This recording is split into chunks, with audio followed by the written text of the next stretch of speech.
हमारे मूल निवासी 85% वो अपने दम पे अपनी सरकार में, इनकी 15% की जरूरत नहीं है हमें, ना इनका वोट चाहिए ना इनका सपोर्ट चाहिए। हमारे 85% अगर जिस दिन जागरूक हो जाएंगे उस दिन पूरे यूपी में ही नहीं पूरे इंडिया में हमारी सरकार बनेगी, ये जान लीजिए। समाज मुस्लिम की बात ही मत करिए, मूल निवासी की बात मत करिए। व्हाट इज मुस्लिम? ये भारत का मूल निवासी है, इसी को मुस्लिम को ईसाई को इसी में तोड़कर तो ये काम कर रहे हैं।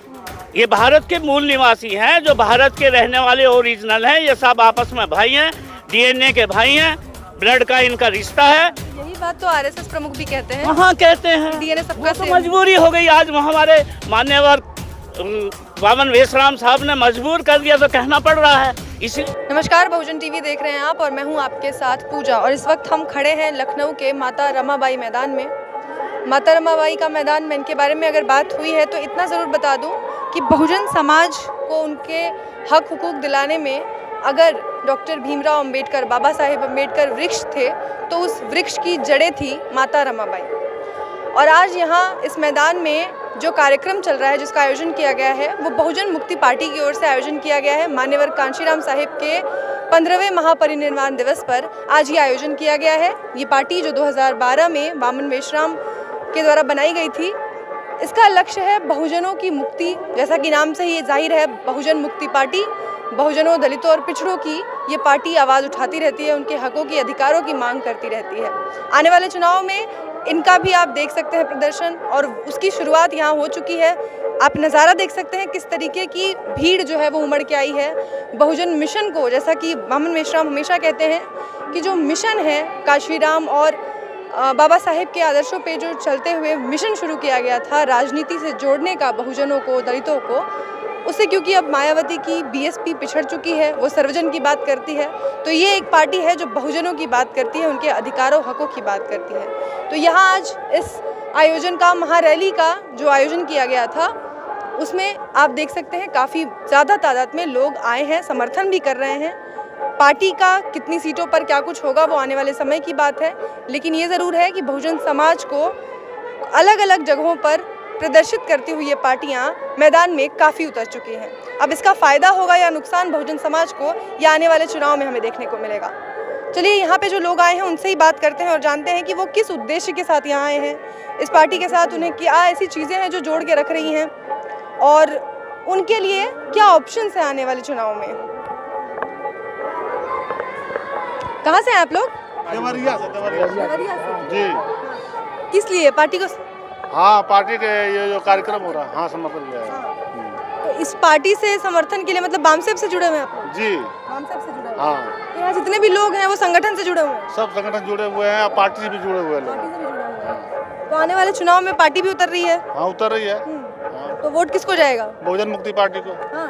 क्यों? बहुजनों के लिए तो और भी पार्टियां हैं, बहुजन समाज पार्टी है सबसे बड़ी पार्टी। जो इसके अंदर और पार्टियां के लिए नहीं है, जो ये करना चाहती है। 70 साल में आज तक कोई ऐसी पार्टी नहीं मिली कि जो हमको स्टाम्प पेपर पर लिख करके दे, लेकिन ये जो पार्टी है स्टाम्प पेपर पर लिख करके देने के लिए तैयार है, इसलिए इसको वोट दिया जाएगा। नहीं तो बहुजनों की अगर बात करें तो बहुजन समाज पार्टी तो सबसे ज़्यादा सत्ता में लेके आई, पूर्ण बहुमत के साथ आई। काशीराम साहेब ने राजनीति में जितना कुछ दिलाया बहुजनों को, उसके बाद भी अभी आप लोग दूसरी पार्टी की ओर देख रहे हैं। इसलिए देख रहे हैं, जो मानवर कांशीराम साहब बहुजन समाज बनाए थे, आज जो बहुजन समाज नहीं रह गया, आज जो ब्राह्मण समाज बन गया, इसलिए इस बामसेब को बहुजन पार्टी बनाने का जरूरत पड़ा जी। तो मतलब आपका कहना है कि जो बहुजन समाज पार्टी है वो काशीराम के आदर्शों से अब अलग हो गई है? नहीं, ये तो जो बहुजन मुक्ति पार्टी है तो वो जुड़ी हुई नहीं होती तो ब्राह्मण सम्मेलन करने की क्या जरूरत थी मैडम जी? यदि अलग नहीं होती तो उसको ब्राह्मण सम्मेलन करने की क्या आवश्यकता थी? सर्वजन की बात करने में क्या बुराई है? अगर सर्वजन की बात कर रही है, सबको साथ लेके चल रही है, तो क्या बुराई है? तो यदि आप ये कह रहे हैं कि कांशीराम जी के द्वारा मायावती जी लाई गई, तो कांशीराम जी ने तो बहुजन का नारा दिया था ना, सर्वजन का। क्या वो बेवकूफ़ तो थे नहीं? वो भी तो महापुरुष थे। तो जब वो आए थे तब स्थितियाँ अलग थी, अब स्थितियाँ अलग हैं। तो सर्वजन की बात तो किया जाए, लेकिन इसमें क्या बहुजन सम्मेलन नहीं किया जा सकता था? ब्राह्मण सम्मेलन ही क्यों जरूरी है? अब ब्राह्मण सम्मेलन हो रहा है मैडम। अब ये बहुजन समाज पार्टी नहीं रही है, ये ब्राह्मण समाज पार्टी हो चुकी है। हाँ, तो बहुजनों के लिए बीएमपी है? बहुजन के लिए अब बीएमपी नई पार्टी बनी है। यहाँ पेड़ के नीचे भी कुछ लोग बैठे हैं क्योंकि धूप बहुत तेज़ है। समर्थन जताने के लिए पार्टी से आ तो गए हैं लोग, लेकिन धूप के मारे हैं, तो यहाँ छाँव में इन्होंने ठिकाना लिया है। इनसे ही बात करते हैं। ज़रा साइड देंगे भैया? कहाँ से आ रहे हैं आप? मेरठ। मेरठ से। नाम क्या हुआ आपका? मेरा नाम डॉक्टर फारूक हुसैन है जी, राष्ट्रीय मुस्लिम मोर्चे का। राष्ट्रीय मुस्लिम मोर्चा से। तो राष्ट्रीय मुस्लिम मोर्चा भी समर्थन कर रहा है बीएमपी को? बीएमपी को सफल। कारण क्या है? कारण ये है कि हमारे ये जो भारत है ये मूल निवासियों का भारत है, और आज मूल निवासियों से भारत छीनता चला जा रहा है। और वो जो विदेशी है मनुवादी, उसने इस पे कब्जा कर लिया है। उससे कब्जा वापसी लेकर और मूल निवासियों को हक अधिकार दिलाना है। भारत ही नहीं का है। और भी तो कई पार्टियां हैं। हाँ, पार्टियाँ बहुत हैं। ये पार्टी को अधिकार है। बाबा भीमराव अम्बेडकर साहब ने अधिकार दिया भारत के हर एक नागरिक को पार्टी बनाने का अधिकार दिया, तो पार्टी बनेंगे। हर एक नागरिक बना सकता है। बीएमपी में ऐसा क्या खास है? बीएमपी में ये खास है कि बीएमपी भारत के मूल निवासियों को एक साथ लेकर उनके हक अधिकार की आवाज उठाकर और हक अधिकार दिलाने का काम करेगी। ये पक्की बातें करेगी? पक्का 101% नहीं, बल्कि हजारों %। अनलिमिट, इसकी कोई लिमिट ही नहीं है। मुस्लिमों के अधिकारों के लिए तो असदुद्दीन ओवैसी भी मैदान में है। मुस्लिम की बात ही मत करिए, मूल निवासी की बात मत करिए। व्हाट इज मुस्लिम? ये भारत का मूल निवासी है। इसी को, मुस्लिम को, ईसाई को इसी में तोड़कर तो ये काम कर रहे हैं। हमने नहीं तोड़ना। ये भारत के मूल निवासी हैं, जो भारत के रहने वाले ओरिजिनल हैं। ये सब आपस में भाई हैं, डीएनए के भाई हैं, ब्लड का इनका रिश्ता है। यही बात तो आरएसएस प्रमुख भी कहते हैं। हाँ, कहते हैं। डीएनए सबका तो मजबूरी हो गई। आज हमारे मान्यवर वामन वेशराम साहब ने मजबूर कर दिया, तो कहना पड़ रहा है। इसे विदेशी विदेशी भारत के मूल निवासियों को 4747 जातियों में तोड़कर एक जाति को ये कह के ये विदेशी हैं और अपने आप को छुपाया है, जबकि वो खुद विदेशी है। इसलिए आज मजबूरी आ गई। वामन वेशराम साहब ने, सर ने ये मजबूर कर दिया। आज मोहन भागवत भी कहने पर मजबूर है कि हमारा डीएनए यहीं का है, जबकि उसका डीएनए यहाँ का नहीं है। माइकल बामसाद साहब ने, जो साइंटिस्ट हैं अथास यूनिवर्सिटी के, अमेरिका के, उन्होंने पूरी दुनिया का सर्वे किया, जिसमें भारत के जो मनुवादी लोग हैं उनका डीएनए 99% विदेशी पाया गया, जो यूरोशिया के रहने वाले लोग हैं। तो मतलब जो ये सबका डीएनए सेम बता रहे हैं, यही इनका डीएनए अलग है? मतलब जो सबका डीएनए सेम बता रहे हैं, उनका डीएनए अलग है? हाँ, उनका डीएनए अलग है। ये जितने भी मूल निवासी है, SC ST OBC, माइनॉरिटी में मुस्लिम, सिख, ईसाई, जैन, लिंगायत, आदिवासी आदि आदि बहुत, ये सब का एक है। आने वाले चुनाव में प्रदर्शन कैसा रहेगा पार्टी का? पार्टी का प्रदर्शन इतना शानदार रहेगा कि शायद आप लोगों को बहुत मजा आएगा। मजा आएगा? बहुत मजा आएगा। मजा नहीं आएगा, बहुत मजा आएगा। हाँ, इस वक्त सत्ता में जो पार्टी है उसका प्रदर्शन भी तो मजेदार है। सत्ता में जो पार्टी है, हमेशा याद रखिए, सत्ता का तो प्रदर्शन अपने आप मजेदार होता है, लेकिन वो सत्ता का होता है, आवाम का नहीं। इनका नारा है ना, सबका साथ, सबका विकास, सबका विश्वास। ये बहन जी, सबका साथ सबका विकास, वो वाकई में है। बिल्कुल इस तरह से है कि विकास कैसा विकास है कि हम लोग अभी बस में आ रहे थे, तो हमने अपने साथियों से कहा, अरे ऊपर से झाँक कर देखो, हम चांद पर हैं, नीचे देख रहे हैं।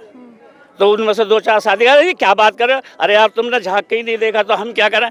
ये सिर्फ दिखावा है, बाकी कुछ नहीं है। सब ढकोसले हैं। सब ढकोसले।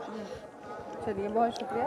और भी बहुत से लोग हैं यहाँ, और कोई लोग जो आए हों, महिलाएं भी आई हैं बहुत सारी।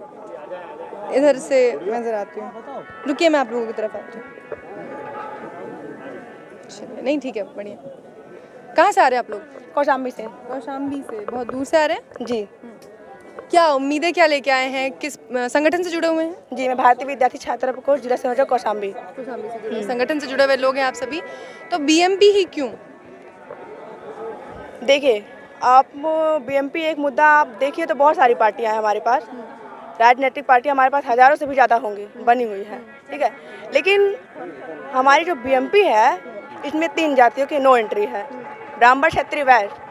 यानी हम इन 3 जातियों को, क्योंकि ये डीएनए के अनुसार भारत के मूल निवासी नहीं है, तो हमारी बहुजन मुक्ति पार्टी में नो एंट्री इनके लिए है। बाकी पार्टियों में आप जाइए, ये लोग बराबर हैं, और बड़े बड़े पदों पे, बड़े बड़े सत्ताओं पे इन्हीं का हक है। जो हमारे SC ST OBC माइनॉरिटी के लोग हैं, उन लोग को उनका हक भी नहीं दिया जा रहा। क्यों? क्योंकि ये लोग सत्ता में बैठे हैं। बड़े पद पे ये हैं और यही खाते हैं। ठीक है, हमारा आज आप देख रहे हो कि इन्होंने नारा लगाया बेटी बचाओ बेटी पढ़ाओ। क्या ऐसा हो रहा है? कहीं नहीं हो रहा। आए दिन हर 10 मिनट में महिलाओं के साथ रेप होता है, 6-6 साल की बच्चियों के साथ होता है। तो कैसा देश, कैसा विकास? जब बेटी बचाओ बेटी पढ़ाओ का नारा लगा रहे तो उसका अमल भी कीजिए, वरना आपके मुंह से माननीय योगी मोदी जी के मुंह से शोभा नहीं देता जब वो नारा लगाएं कि बेटी बचाओ बेटी पढ़ाओ। हमें तो बिल्कुल अच्छा नहीं लगता उनके मुंह से जो झोला पहन के रखे ना, जो चोला इनका बाहरी है, ये केवल दिखावे का रूप है। बाकी अंदर जो इनके है वो हमारी बहुजन मुक्ति, हमारा बाम शेप है, वो साफ साफ कहता है। हमारा बाम शेप कभी डरता नहीं है, प्रूफ के साथ इनको दिखाता है कि क्या आप सही हो या गलत हो। इसलिए हम लोगों ने ये बीएमपी ही चुना कि अगर हम लोग की बहुजनों के मूल निवासी कोई अगर हम लोग का हल कर सकता है, जो हमारी परेशानियां हैं या हमारे हक के लिए कोई लड़ रहा है, तो केवल एक ही पार्टी है, बहुजन मुक्ति पार्टी। तो बाकी सारी जितनी भी पार्टियां हैं वो सबको लेकर चल रही हैं, हर तरह के वोट अपने अंदर लेने की कोशिश कर रही हैं। ऐसे में आप लोगों का जीतना किस तरीके की कोशिशें हैं, प्रयास कैसे हैं, कैसे जीतेंगे? और हमारे मावन में श्याम साहब जी ने ये नारा दिया है, तिलक तराजू और तलवार, वोट न मांगो इनके द्वार। अगर हम वोट हासिल करेंगे, सपोर्ट लेंगे तो अपने लोगों को जागृति के हिसाब से, पैसे या नोट से नहीं है। अगर हमारा संगठन चल रहा है तो एकता अपने महापुरुषों की बदौलत, जो हमारे विचारधारा है, हम विचारधारा के दम पे अपने समाज को जागृत करेंगे और उसी के दम पे अपनी सरकार बनाएंगे। अपने दम पे अपनी सरकार? जी, हमारे मूल निवासी 85% वो अपने दम पे अपनी सरकार, इनकी 15% की जरूरत नहीं है हमें। ना इनका वोट चाहिए ना इनका सपोर्ट चाहिए। हमारे 85% अगर जिस दिन जागृत हो जाएंगे उस दिन पूरे यूपी में ही नहीं, पूरे इंडिया में हमारी सरकार बनेगी, ये जान लीजिए। समाज में अभी भी बहुत से तबका है, समाज में अभी भी बहुत सारा ऐसा तबका है बहुजन समाज में जो अभी भी सोया हुआ है, जो अपने हकों अधिकारों को अभी भी नहीं जानता, और जो उनको लालच दिया जाता है जिस राजनीतिक पार्टी के जरिए, वो उसमें चला जाता है। उनको जगाने के लिए किस तरीके की कोशिशें पार्टी कर रही है, संगठन कर रहा है, क्या आप लोगों की मुहिम है? ये जो हमारा संगठन है, जैसे आपने कहा किस तरह अपने समाज को जगाएंगे, हमारा मूवमेंट क्या है? हमारा मूवमेंट है, पहले सबसे पहले अपने हम महापुरुषों की विचारधारा को फैलाते हैं, घर घर जाके पहले अपने महापुरुषों की बात करते हैं, अपने पुराना इतिहास बताया जाता है, 3000 साल पूर्व जो हमारे साथ हुआ था। अपने लोगों को जगाने का काम यही करते हैं कि महिला हो या बच्चा हो। हमारे बाम से अपने कई संगठन बनाए हैं, किसान बेरोजगार है, युवा बेरोजगार है, भारतीय विद्यार्थी छात्रा प्रकोष्ठ, भारतीय विद्यार्थी मोर्चा, महिला विंग है राष्ट्रीय, और बहुजन मुक्ति पार्टी, बहुत सारे संगठन बनाए हैं। इस संगठन के जरिए हम लोग कार्य तो अलग अलग करते हैं, लेकिन मुद्दा हम लोग का सिर्फ एक ही है, मुद्दा हम लोग का एक ही है। कार्य हम लोग अलग करते हैं, लेकिन ताकत हम लोग की सबकी एक ही है। संगठन हम लोग का अलग अलग है, लेकिन हम सब एक हैं। तो हम अपने जो हमारा जो समाज है, हमारी सोसाइटी है, उसको हम सबसे पहले अपने महापुरुषों के विचारधारा से जगाने का काम करते हैं। और सबसे पहले हम ये जो मनुवादी है, इनके मुझे क्या आपने कभी सुना होगा हमारे महापुरुषों के बारे में बताते हुए? आते हैं, साहब जी वोट दीजिएगा, आपको कॉलोनी दी जाएगी, इतनी बिजली फ्री दी जाएगी, या आने वाले टाइम पे आपको पेंशन दी जाएगी, ये सब बोल के वादे करके चले जाते हैं। पर क्या कभी पूरा करते हैं? क्या नहीं करते। बीजेपी का दावा है 350 पार, ठीक है आपकी बात। बाकी भी अन्य पार्टियां हैं जो 400 के दावे कर रही हैं, 400 सीट लाने का दावा कर रही हैं। ऐसे में बीएमपी आपको कितना लगता है कितनी सीटों पे ला सकती है वोट, और कितनी असरदार रह सकती है? देखिए, बाकी पार्टियां वादे तो करती हैं पर पूरे कभी नहीं करती हैं। लेकिन हमारी एक बहुजन मुक्ति पार्टी जो बीएमपी है, वो ईवीएम का पहला विरोध करती हैं। ईवीएम, क्योंकि हमें ईवीएम से चुनाव नहीं करना। जब यहाँ से बैठे बैठे हम लोगों ने जाने कितने इलेक्ट्रॉन, अभी आपने देखा कुछ दिन पहले 7 से 8 घंटे हम लोग का व्हाट्सअप फेसबुक हैक था। कितना कंट्रोल में किया गया था हमारे व्हाट्सअप और फेसबुक को कि पूरे इंडिया में किसी का व्हाट्सअप फेसबुक 7-8 घंटे नहीं चला। कुछ दिन पहले की बात है, अभी इसी महीने की बात है, सब लोग के साथ हुआ। जब उसको हैक किया था, तो ईवीएम मशीन क्या चीज़ है, उसको भी हैक करके वोट की चोरी की जाती है। सिद्ध किया है कि हाँ, और हमारे जो मेश्राम साहब मानवर जी हैं, उन्होंने खुद ये चीज़ मतलब सिद्ध किया, प्रमाण सहित है कि ईवीएम से वोट जो है हमारी चोरी की जाती है, चोरी की जाती है। और यही वजह से आपने कहा बाकी पार्टियां आती हैं, दावे बहुत करती हैं, क्या हमें कभी कुछ चीज़ प्रमाण लिख के देती हैं? लेकिन हमारी बहुजन मुक्ति पार्टी है, अगर वो चुनाव करेगी स्टैम्प पेपर पे लिख के देगी कि अगर हमारी सरकार बनती है तो हम जो वादे करते नहीं करते तो आप हमें हमारे पद पे बेदखल करके हमें जेल भी भेज सकते हैं, कोर्ट में हमारे केस भी कर सकते हैं। तो बाकी पार्टी ऐसा करती हैं क्या? तो इसके दम पे जब हमारे समाज को विश्वास दिलाएंगे, समाज जब हमारा जागरूक है, जानता है कि स्टैम्प पेपर कोई मामूली कागज नहीं है, कानूनी कार्रवाई भी हो सकती है। अगर उन्होंने लिख के दिया है, अपने आधार पर नहीं करेंगे तो जनता उन पर केस कर सकती है। इस आधार पे हम अपने लोगों को विश्वास जीतेंगे। और आपका नाम?